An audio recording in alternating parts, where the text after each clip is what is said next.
Dr. Greeny here. Today I'm going to take 10 questions straight from the DMs and answer them right here on YouTube.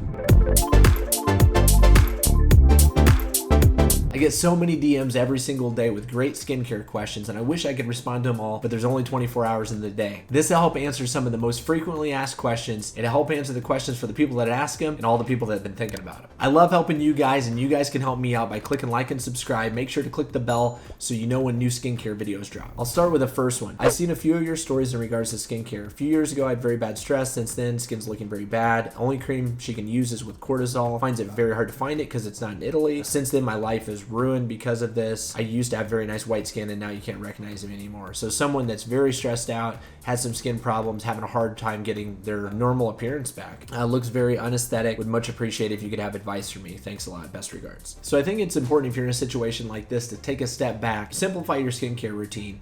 Use only a gentle cleanser, a moisturizer, and a sunscreen. Start with that. Do that just for a couple of months and let your skin get back to normal. I would say once your skin is kind of back to normal and you want to start adding in some products, the two things I would definitely add in the morning would be a vitamin C serum. This has enormous benefits from the skin. It can help hyperpigmentation. It can help the appearance of fine lines and wrinkles. It can help stabilize collagen, and it even serves as an antioxidant in our skin to protect our skin. After that, you could consider adding in a retinoid, something like La Roche-Posay adapalene, or if your skin's very sensitive, you could add in a retinol by a company like It Cosmetics or Mela. So if you're overwhelmed with your skin, there's always someone that can help, and that's called a dermatologist. A dermatologist takes about 13 years of schooling to become experts in hair, skin, and nails. So you can always see your local dermatologist to get the best recommendations, diagnosis, and treatment for your condition. Next question is, your reels are quite informative. Do you recommend treatment for keratosis pilaris? So this is a good question. One, do I recommend treatment for it? Well, it's important to know that it's not harmful and you certainly do not have to treat it. But it can be really frustrating both texture-wise and cosmetically to some patients. So the good news is there are a lot of treatments about it. I've even done a whole YouTube video on it. Some of the best things that you can do are use gentle acids that are combined with moisturizers. These are called alpha hydroxy acids. A great example comes from a company called Glytone. This is Glytone exfoliating body lotion. So a great moisturizer and also help smoothen your skin. Ameliorate also makes a body lotion with alpha hydroxy acid. In this case, it's lactic acid. So this is another great option. Some creams contain a product called urea, which can also smooth the skin. This is a eucerin version. Another great brand over the counter is amlactin. So you certainly can treat it, just know that it won't cure it permanently, and it may take months to see good results from the treatment. So this is the next question. Hi there, I'm curious what treatment this is. It's a little cut off so I can't read it. Do you have before and after photos? So the procedure that they're showing in the clip, and I'll throw it in over here, is a procedure called CO2 laser. And CO2 laser is basically a laser that causes columns of thermal damage into the skin.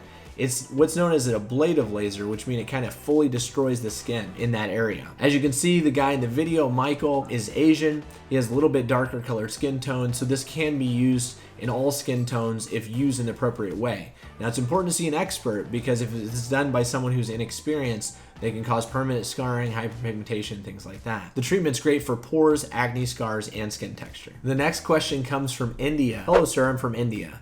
I have oily to normal skin with lots of bumpy texture and uneven skin. Will you please help me with something that actually works? So oily and textured skin is by far one of the most common questions that I get asked about. Oily skin and textured skin can be helped with topical retinoid use. One of my favorites is La Roche-Posay adapalene. You can use a pea-sized amount starting 3 nights a week and then increase it to nightly as tolerated. It will take some time, weeks to months, to see good improvement, but this can help with oiliness and texture. If you've tried retinoids, another thing you consider adding is alpha hydroxy acids like we discussed with keratosis pilaris. Things like glycolic acid, mandelic acid, and lactic acid. You can use alpha hydroxy acids on the nights that you don't use your retinoid. So maybe use your retinoid 5 nights a week and your alpha hydroxy acid 2 nights a week. And on to the next question. Product suggestions for rosacea. I've used Obagi, EltaMD, and SkinCeuticals. Well, I certainly love all of those brands. When I think of rosacea, I think of gentle products. And the most gentle products out there are by a company called Vanicream. Vanicream was developed by removing all of the common irritants and allergens in their products. So they're very gentle, and that's one of the most important things you can do for rosacea. On top of that, you want to monitor for things that can trigger your rosacea. You want to protect your skin from UV damage and UV light, which can flare rosacea. SwoleMD is an excellent sunscreen that's very gentle that can do that. Vanicream also makes a sunscreen as well. Keep an eye out for other triggers like spicy foods, hot beverages, and alcohol. Okay, another question. Hi there, I'm using Cerave SA cleanser, but I want to use retinol. How do I include it in my skincare? Seeing these do's and don'ts is really confusing.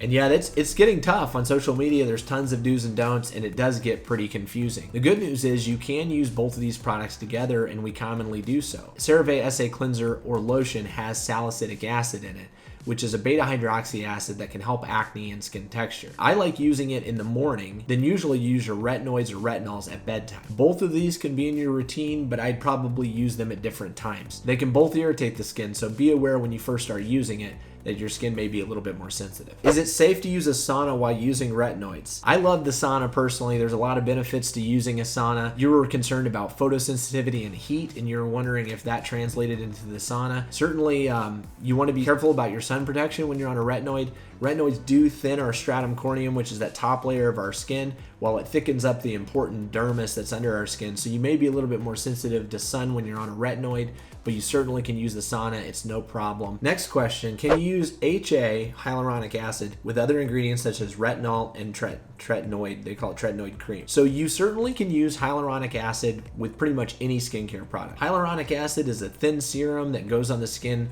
just after cleansing when the skin's still a little bit damp.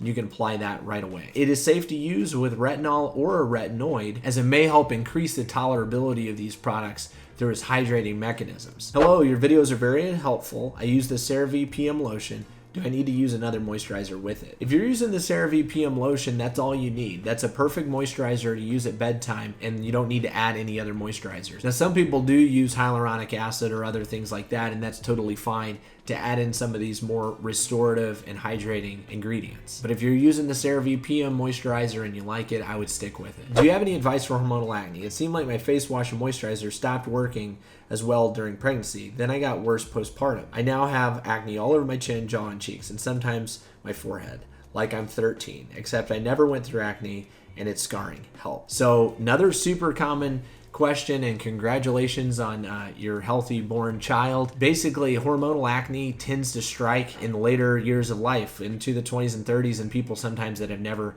gotten acne. Good news is I've done a full YouTube video on this. You can check out that video. It's a 3 to 5 minute video discussing hormonal acne in particular. You're somewhat limited in what you can do for hormonal acne over the counter. One of the best things you can do in the morning is use a benzoyl peroxide wash. I like a 4% benzoyl peroxide wash. Cerave makes a really nice one, and that can help open up pores and kill acne bacteria. And then at bedtime, you're going to want to use a retinoid like La Roche-Posay adapalene. Now, these are just a start, and once you get going on them, you may notice good steady improvement from about 8 to 12 weeks of use. However, if you're still getting very deep and tender and scarring nodules, it's important to know you may need to see your dermatologist for prescription therapy. Hormonal acne is a lot harder to treat than typical comedonal acne or whiteheads and blackheads. I'd recommend you see your dermatologist if you're worried about it, and it's always important to do that as soon as possible to prevent further scarring. I hope that those over-the-counter recommendations do help you, but know you may need to see your dermatologist. And keep in mind, it's not safe to use retinoids when you're pregnant or breastfeeding. And the last question, what happens when you use expired Retin-A? It's expired 2 months out. So Retin-A is a prescription retinoid. That's a brand name for tretinoin, which is one of the most common ingredients that's prescribed for anti-aging and also for acne. A tube of tretinoin or Retin-A can be anywhere from $60 to $120. So it's a pretty expensive medicine. I've certainly used it expired. I'm not recommending that you do that. One of the biggest things that we see with expired prescriptions is that maybe they're not as effective or the chemical is broken down somewhat. So that's the risk of using an expired product. It may not work as well. Do I expect it to be harmful? No, not really. I think it'd be fine to use it, but it may not be as potent as it was before. Thank you all so much for watching. I hope that you like this style of taking them direct from the DMs and answering the questions. If it's been helpful to you, please drop a comment below and let me know that, because I'd like to continue doing more of these videos. Again, if you haven't liked and subscribed, I'd love to have your support here on the channel and bring you more great skincare advice to help you get your best skin. So thanks for watching, and I'll see you next week.